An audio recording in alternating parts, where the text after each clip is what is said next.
Hoy te voy a contar cómo fue que este lugar influyó y desató una guerra entre dos imperios. ¿Qué personaje ultra famoso de la historia española gobernó esta fortaleza?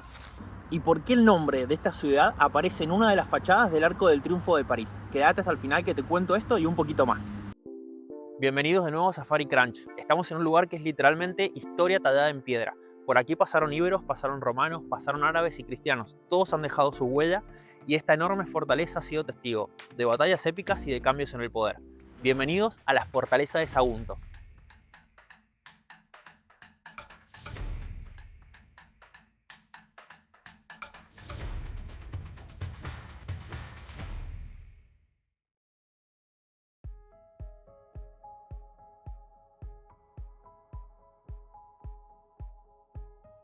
Esta no es la excepción. Si hay montañas, las fortalezas militares anteriores a la pólvora se levantaban en la cima. Mientras más alto y escarpado, mejor, para más placer de los albañiles de la época. Entre su extremo este y oeste hay unos 800 metros de longitud y se levanta sobre una sierra de unos 160 metros de altura, que está en una planicie entre la Sierra de la Calderona y el mar Mediterráneo. Toda esta maraña de muros construidos durante 2000 años, en el que se mezclan un montón de estilos arquitectónicos, forman 7 plazas o recintos que han ido teniendo funciones específicas.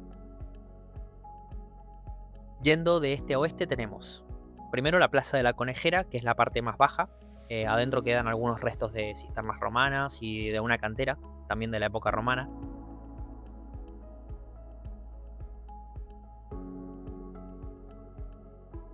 Hacia el sur de la Plaza de la Conejera se encuentra la Plaza de la Almenara, donde se conservan restos de un baluarte con cañoneras y restos de edificios del siglo XIX. En el centro este está la Plaza de Arma, es uno de los sitios arqueológicamente más importantes, donde existen restos de construcciones romanas. Aquí estaba el foro, una cisterna gigante que todavía funciona con capacidad de 5.000 metros cúbicos, y calabozos subterráneos conocidos como leoneras.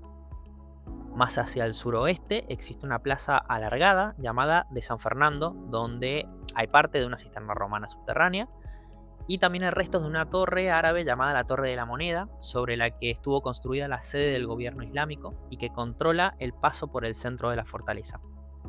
Al norte, la Plaza de los Estudiantes, que es importante porque tiene muros en cremallera y por tener la entrada actual del castillo, que posiblemente también haya sido la original en la época musulmana.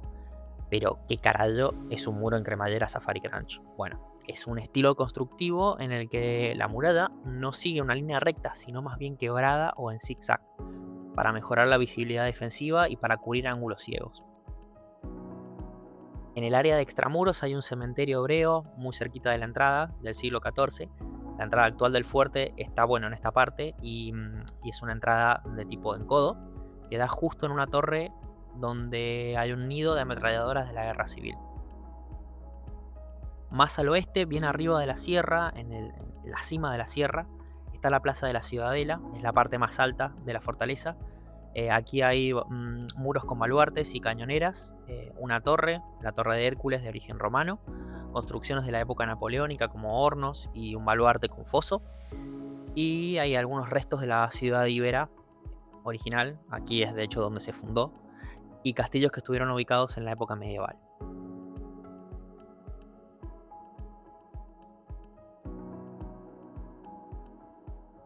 Para terminar, el espolón, que está en la parte occidental, la parte más al oeste, se conoce así porque es una especie de saliente que permite una visual panorámica del entorno y que se usaba como punto de reunión de tropas y espacio de maniobra militar.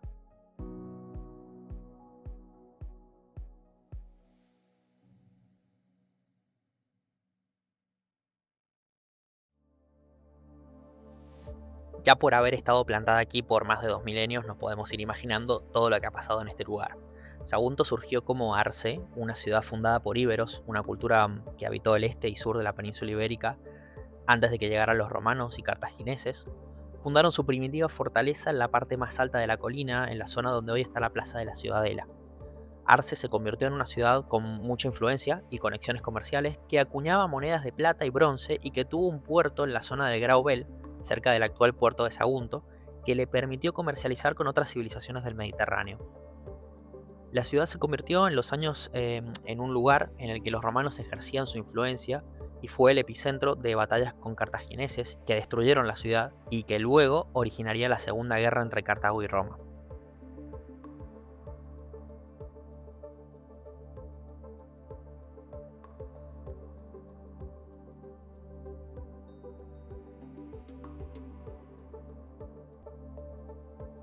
La fortaleza de Sagunto está dividida en 7 plazas o 7 recintos amurallados. En donde estamos ahora es la plaza de armas o plaza mayor del castillo. Aquí los romanos construyeron una enorme explanada a fuerza de mover terreno y nivelar, donde construyeron un antiguo foro, un mercado y donde sucedía la mayoría de la vida cultural y política con los edificios más importantes. Además, una prueba del nivel de ingeniería, de conocimiento y de técnica que tenían los romanos es la enorme cisterna con una capacidad de 5 millones de litros que aún funciona y que se encuentra en este recinto. La ciudad fue reconstruida en tiempos de Publio Escipión y la influencia romana fue en aumento con los años. Las monedas empezaron a acuñarse también en latín, los edificios religiosos empezaron a mostrar estatuas de dioses romanos, la ciudad se iba convirtiendo en Saguntum, con su foro, su teatro, su puente sobre el río Parancia, un circo y una ubicación siempre estratégica sobre la Vía Augusta, la autopista romana que atravesaba Hispania de norte a sur y que atravesaba ciudades relevantes como Tarraco, Valentia, Cartago Nova y Gades. La época islámica de la fortaleza duró un poco más de 500 años y estuvo marcada por la ampliación de muros y compartimentalización interna. Se construyeron cremalleras, se ampliaron aljibes, se agregaron nuevas torres y posiblemente también se construyó una mezquita. Con el tiempo se hicieron muchas reformas sobre lo construido anteriormente, después de la reconquista cristiana en 1238, y sobre todo después del siglo XV con la introducción de la pólvora, se añadieron baluartes con forma de cuña que absorben mejor los disparos, que tienen estilo geométrico más angular, con plataformas para artillería y cañones.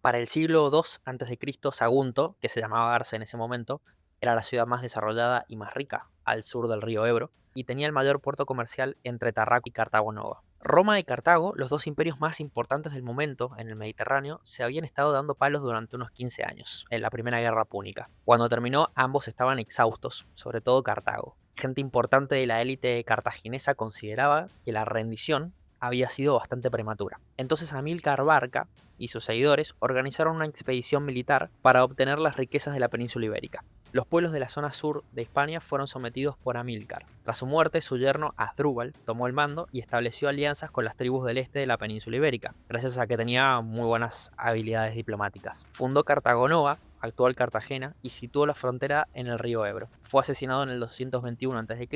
y lo sucedió Aníbal Barca, el hijo de Amílcar, como caudillo cartaginés. En Hispania existía en ese momento, en vez de grandes estados, un conjunto de ciudades gobernadas por élites locales. Esto facilitó que los cartagineses, liderados por la familia Barca, establecieran acuerdos o sometieran a muchos de ellas, ganando terreno desde el río Ebro hacia el sur. Roma tenía con las élites de Arce un tratado de amistad y protección, y para el 220 a.C.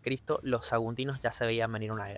Después de muchos años, solo Sagunto no estaba bajo dominio cartaginés y un conflicto entre saguntinos y una tribu cercana, los turboletas, aliados de Cartago, sería el motivo que Aníbal Barca usó para justificar el asedio y la invasión.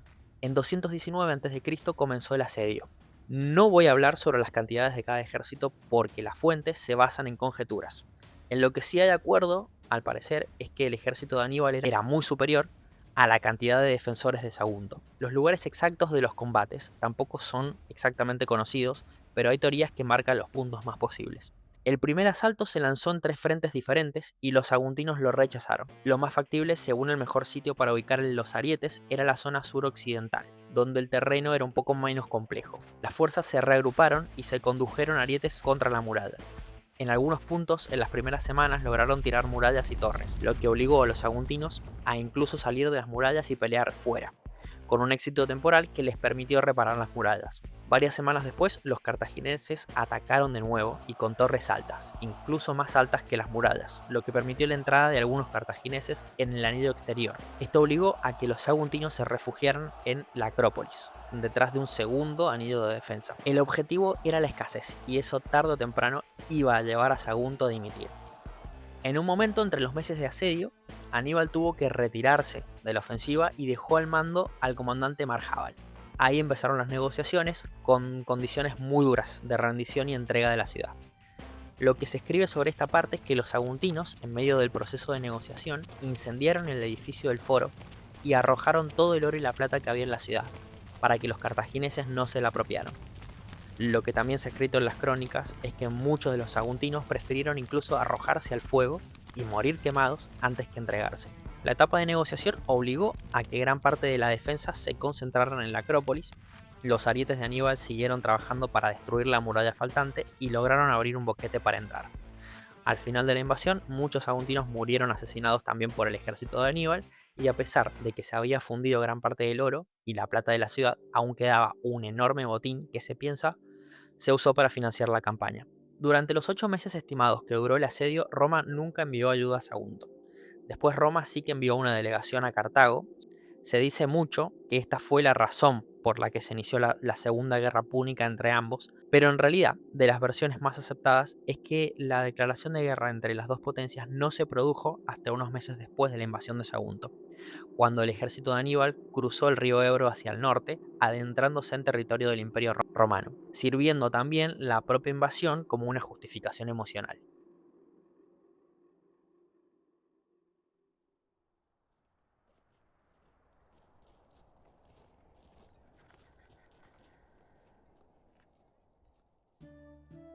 El Cid Campeador fue un guerrero que construyó su propio señorío cristiano en tierra musulmana y se convirtió en un símbolo de héroe medieval español. Fue una mezcla de realidad y mito y muy enaltecido por la literatura en los siglos posteriores a su muerte. Rodrigo Díaz de Vivar era su verdadero nombre. Nunca fue ni rey ni tuvo títulos reales. Su poder era más militar y feudal, basado en un prestigio como caudillo de guerra y su capacidad para controlar territorios mediante pactos, tributos y conquistas. En el 1081 fue desterrado por el rey Alfonso VI de Castilla. Entonces inició una campaña por el Levante en el que muchas ciudades musulmanas comenzaron a pagarle parias o tributos, entre ellas Murviedro, el nombre que recibía entonces la actual Sagunto en época musulmana. La ciudad entregaba al Cid sumas fijas de dinares, además de tejidos, caballos y objetos de lujo, a cambio de protección militar. En 1094, después de meses de asedio, el Cid conquistó Valencia, la capital del debilitado reino taifa de Valencia, que también estaba presionada por los almorávides y ahogada por el pago de tributos. Se proclamó señor de la ciudad, instaurando un señorío cristiano independiente en pleno territorio del Andaluz. Poco después, en 1098, tomó el castillo de Murviedro, Sagunto, e incorporó su fortaleza a la red defensiva de Valencia, reforzando su control militar en la región. El Cid murió al año siguiente, en 1099, en Valencia, dejando una figura que con los siglos se iba a ir convirtiendo de caudillo medieval a leyenda nacional.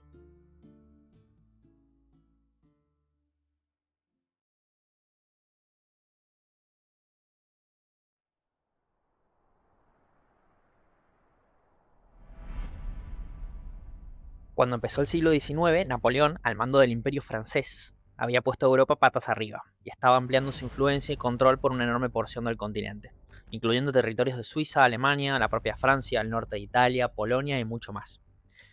En 1807, España y Francia firmaron un acuerdo para invadir y repartirse Portugal, que era aliada de Gran Bretaña, enemiga de Napoleón. Para cumplir el tratado, las tropas francesas entraron en España, de paso, para llegar a Portugal. Pero en realidad Napoleón se tejía otra cosa, que era usar esas tropas para tomar posiciones estratégicas en España.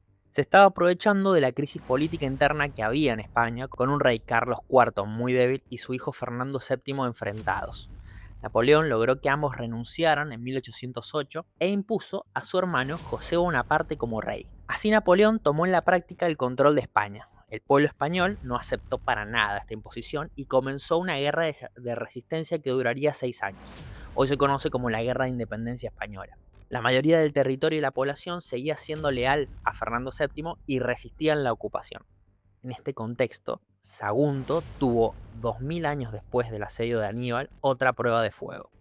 El ejército francés avanzaba desde el norte con el objetivo claro de llegar hasta Valencia y conquistarla. En su camino la fortaleza de Sagunto se ponía como un obstáculo clave que tenían que asegurar sí o sí. El castillo de Sagunto estaba muy fortificado y defendido. Antes de la batalla, los franceses iniciaron un asedio con artillería, intentando abrir alguna brecha en la muralla, pero la defensa se mantuvo muy firme. Al mando de los franceses estaba el mariscal Louis Suchet, con unos 19.000 hombres y unas 50 piezas de artillería.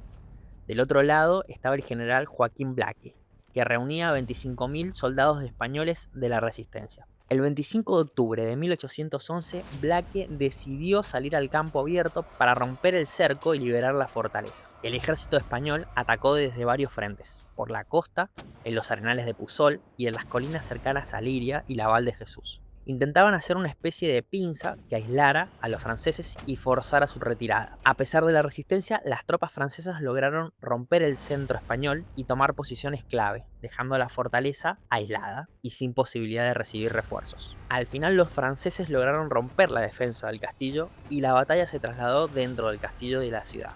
Luego de tomar Sagunto, los franceses avanzaron con rapidez hacia Valencia, que quedó bajo control napoleónico poco después. Tomar Sagunto y asegurar la zona para luego avanzar hacia Valencia le tomó a los franceses unas 4 semanas. Guerrillas, batallas y alianzas con fuerzas británicas desgastaron el ejército napoleónico, y finalmente en 1814 España recuperó su libertad y Fernando VII volvió a sentarse en el trono, poniendo fin a la ocupación francesa y a la guerra de independencia. Es por esto que en el Arco del Triunfo de París hay una inscripción dedicada a la batalla que pone Sagunto, en la fachada oeste del monumento y que corresponde a la batalla de Sagunto del 25 de octubre de 1811. Si se viene desde Valencia, visitar la fortaleza de Sagunto es muy fácil. La ciudad está a unos 20 minutos al norte de Valencia y también se puede llegar en tren directo. Vale muchísimo la pena caminar por el casco histórico y la antigua judería a los pies de las murallas y aprovechar para comer algo en alguno de los bares o restaurantes que hay por la zona. Además, te recomiendo visitar el antiguo Teatro Romano con su polémica restauración, el Museo Arqueológico de la ciudad y el Centro de Interpretación con el Anticuario, que están dentro del castillo y contienen objetos antiguos encontrados en la fortaleza y sus alrededores. Si te gusta el senderismo, también hay circuitos que rodean la fortaleza con buenos miradores y desde la parte alta del fuerte, sobre todo al atardecer, el paisaje es increíble. La historia de esta ciudad y su castillo daría para muchas horas de video, pero si te gustó este recorrido te invito a que te suscribas al canal, dejes un me gusta o un comentario. Te dejo también en la descripción del video y en la pantalla final enlaces a otros videos del canal donde exploro otras fortalezas y castillos antiguos. Nos vemos en el próximo. Chao.